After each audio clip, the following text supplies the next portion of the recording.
మిత్రులందరికీ నమస్కారం. నేను మీ గో ఆధారిత వ్యవసాయ రైతు కూరగాయల శ్రీనివాస్.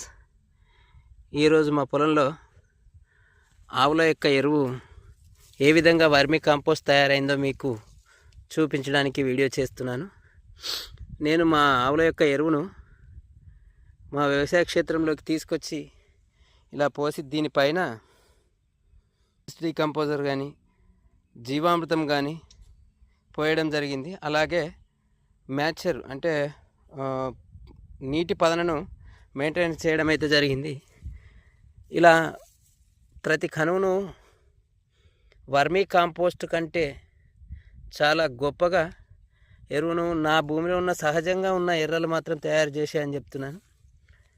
అంతేకాకుండా ఇది ఒక చెట్టు కింద వేయడం వల్ల ఇగో వేరు వ్యవస్థ ఎరువులోకి కూడా వచ్చింది.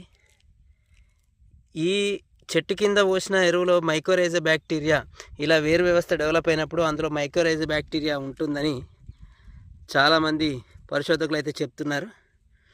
ఇక చూడండి, ఇలా వేరు వ్యవస్థనైతే మా యొక్క ఎరువులో ఇలా ఎంత బాగా డెవలప్ అయిందో చూడండి.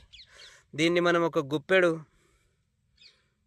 పొలంలో చల్లుకున్నట్టయితే మైకోరైజా బ్యాక్టీరియా అనేది పొలంలో ప్రధాన పంటలో డెవలప్ అవుతుందని చెప్తున్నారు.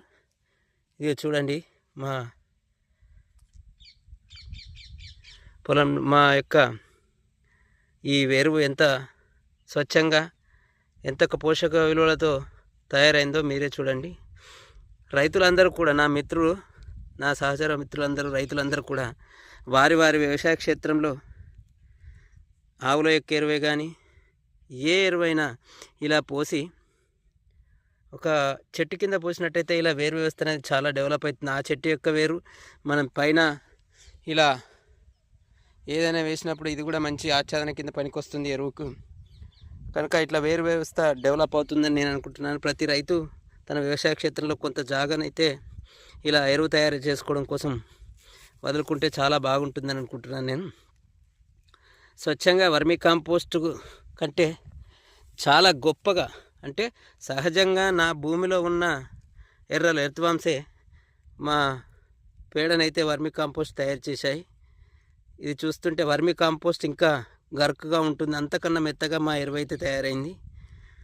ఇది మీరు ఏ రైతు అయినా తన క్షేత్రంలో తయారు చేసుకోవచ్చు. ఇది మా గో ఆధారిత వ్యవసాయ పద్ధతి. జై గోమాత, జై జై భూమాత.